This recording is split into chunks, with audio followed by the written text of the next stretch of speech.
ಕರ್ಕಾಟಕ ರಾಶಿ, ಕರ್ಕಾಟಕ ಲಗ್ನ. ಕರ್ಕಾಟಕ ರಾಶಿ, ಕರ್ಕಾಟಕ ಲಗ್ನ. ಲಗ್ನಾಧಿಪತಿ, ರಾಶ್ಯಾಧಿಪತಿ ಎರಡೂ ಬಹಳ ವಿಶೇಷವೇ.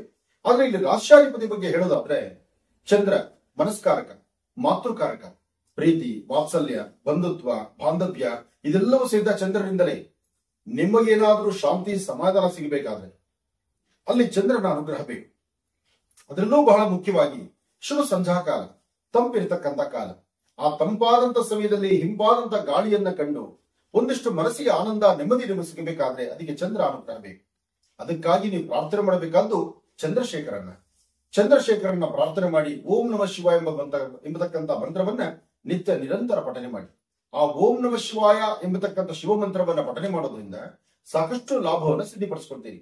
ಹಾಗೆ ದೂರಭಾರ ಪ್ರಯಾಣ ಮಾಡಬೇಕಾದ್ರೆ ಪುಣ್ಯಕ್ಷೇತ್ರಗಳಾಗ್ಲಿ, ತೀರ್ಥಕ್ಷೇತ್ರ ಆಗಿರ್ಲಿ, ಅಥವಾ ನಿಮ್ಮದೇ ಆದಂತಹ ಒಂದು ಸ್ವಂತ ಕೆಲಸಗಳಾಗಿರ್ಲಿ, ವಾಹನದಲ್ಲಿ ಓಡಾಡುವಾಗ ಬಹಳ ಜಾಗೃತರಾಗಿರಿ.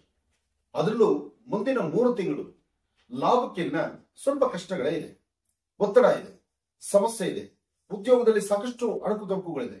ಇದೆಲ್ಲದರ ಮಧ್ಯದಲ್ಲಿ ಹಾಕುವ ಹೆಜ್ಜೆಯಲ್ಲಿ ಒಂದಷ್ಟು ವ್ಯತ್ಯಾಸ ಇದೆ. ಮನಸ್ಸು ನೆಮ್ಮದಿ ಇದ್ದೀರಾ, ಚಂಚಲತೆ ಒಳಗಾಗುತ್ತೆ.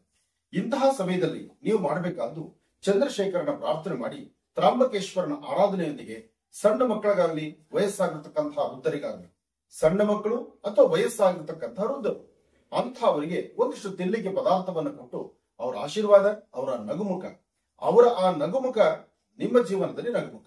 ಒಳ್ಳೆಯದಾಗಲಿ, ಶುಭವಾಗಲಿ.